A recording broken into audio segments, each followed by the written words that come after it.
Une utilisation tout à fait classique de if-else, ça va être de comparer la valeur d'une variable à une valeur de référence.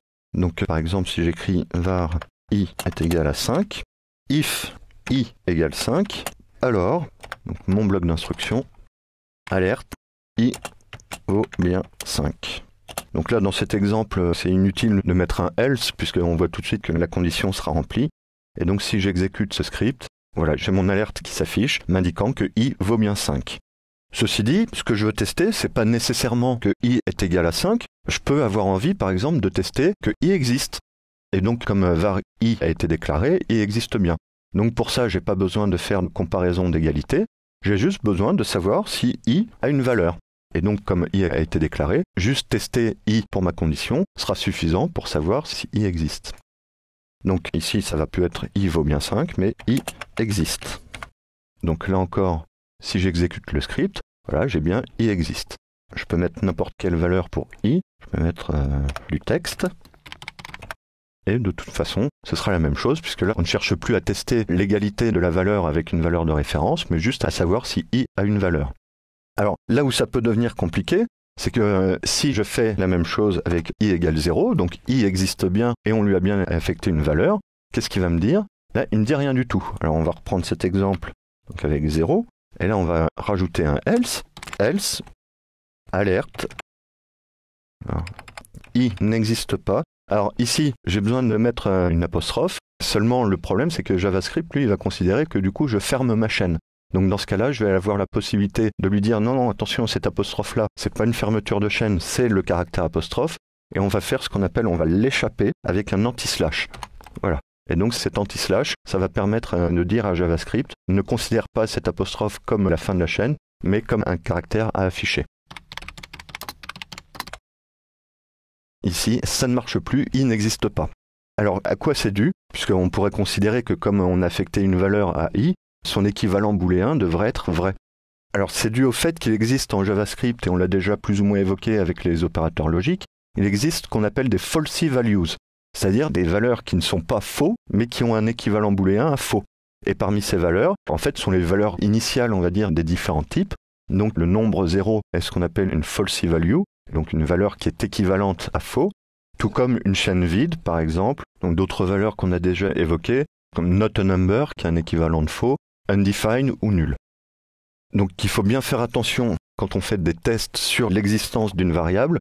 Ça ne teste pas si la variable existe, ça teste si sa valeur est équivalente à vrai ou est équivalente à faux. De la même manière, si je déclare uniquement ma variable i, il va falloir que je réinitialise le contexte. Et si j'exécute ce code, on a bien déclaré i, pourtant on me dit que i n'existe pas.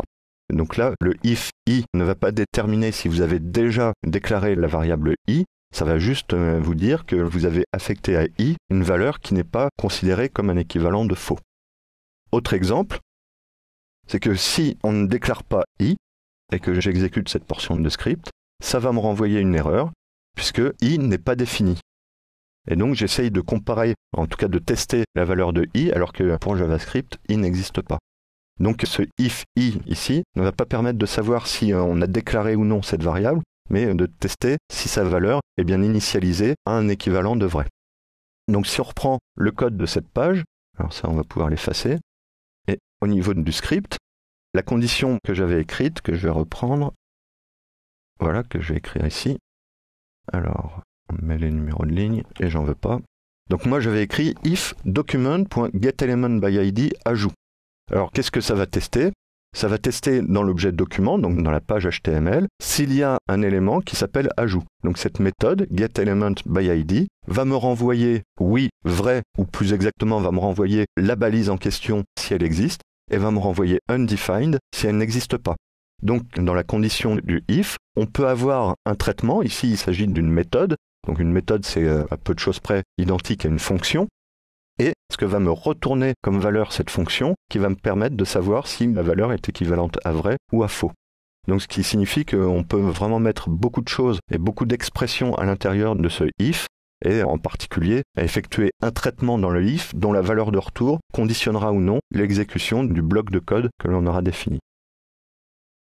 Autre chose qui nous sera très souvent utile en programmation, c'est la possibilité de mettre dans la condition du if un opérateur logique. Alors, je vais encore déclarer un i égale 5. Et donc je peux dire si i est inférieur à 4 par exemple, ou i supérieur à 6, alerte mauvaise valeur. Hop, j'oublie l'apostrophe fermante. Else, alerte, bonne valeur.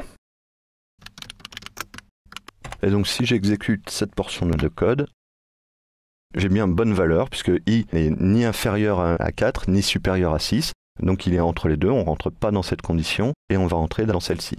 Donc on pourrait faire la même chose avec un et, logique. On peut aussi mettre un not, if i not égale 5, ici, ce qui ne serait pas tout à fait équivalent à la notation précédente, puisque c'était des inférieurs et supérieurs stricts que j'avais mis, mais qui va permettre de rentrer dans la même condition. Et là, si j'exécute, ça m'alerte toujours le bonne valeur. Alors, une autre erreur relativement courante, par exemple, donc là j'ai mis if i not égale 5, finalement je veux tester if i égale 5, alerte plutôt ici bonne valeur, et ici mauvaise valeur. Si je fais un copier-coller, un copier en tout cas, et que j'insère le script, il me dit bonne valeur. Bon, je suis content, mais si je reprends mon code et que je déclare que i égale 4 pour tester, qu'est-ce qui va se passer? Il va me dire encore bonne valeur. Ce qui est étonnant, puisque i n'est plus égal à 5, i est égal à 4, donc on devrait être rentré dans cette condition-là. Et en fin de compte, dans ce que j'ai écrit, ici, j'ai pas du tout testé l'égalité entre i et 5. Souvenez-vous, l'égalité, c'est soit un double égal, soit un triple égal si on veut comparer aussi sur le type, mais un égal tout seul, ça va effectuer une affectation. Et donc là, cette instruction-là va être évaluée, donc on va affecter à i la valeur 5, l'affectation renvoie la valeur qui a été affectée, donc va nous renvoyer 5, 5 est équivalent à vrai, et donc on va avoir systématiquement alerte bonne valeur. Donc il est très important de bien tester avec des doubles ou des triples égales, et je vous en avais déjà parlé. Une astuce pour éviter de tomber dans ce genre de piège, c'est de mettre 5 égale i.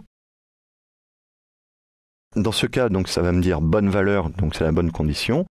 Mais si je me trompe dans la syntaxe et que je fais une affectation à la place de la comparaison, là, il ne m'affiche plus rien, il m'affiche une erreur, en me disant qu'il y a une tentative d'affectation qui n'est pas possible, puisque 5 est une valeur numérique et en tout cas n'est pas une variable, donc on ne peut pas lui affecter la valeur d'une variable. Donc, effacer.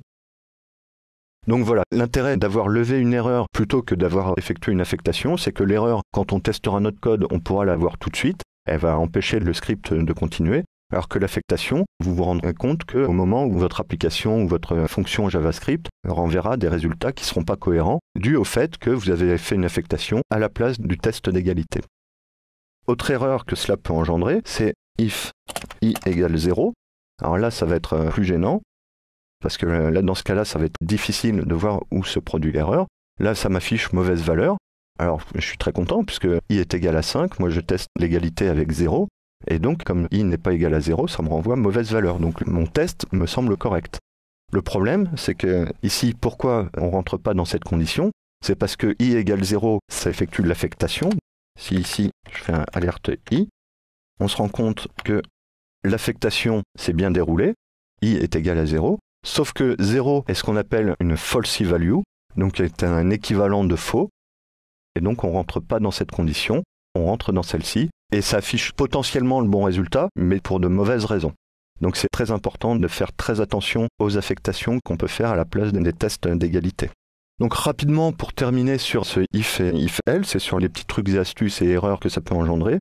Je ne sais pas si vous vous souvenez de l'opérateur virgule, mais ça va nous permettre d'évaluer différentes conditions dans le if. Par exemple, si je fais var i est égal à 5, j est égal à 10, on peut mettre dans le if i égale 5, j égale 10. Donc alerte OK. Et si j'exécute cette portion de code, ça me mettra bien OK. Il va prendre toutes les instructions les unes après les autres, et tant qu'il ne rencontrera pas d'erreur, il continuera à tester, et au final renverra vrai, puisque les deux conditions sont réunies, et on rentrera dans la boucle. Si une des conditions n'est pas bonne, donc là, else, alerte, KO, et donc si je mets ici j égale 8, et que j'exécute, ça me met bien KO parce que I est bien égal à 5. On passe à la condition suivante, J égale 8, c'est pas vrai, donc on sort de ce if et on exécute le else. Alors dans ce cas-là, se faire suivre ces deux instructions n'est pas forcément utile, on pourrait mettre uniquement un et logique par exemple, mais il y a des fois où ça peut être particulièrement utile, et c'est une petite astuce en tout cas qu'il est bon de connaître pour pouvoir se simplifier le code.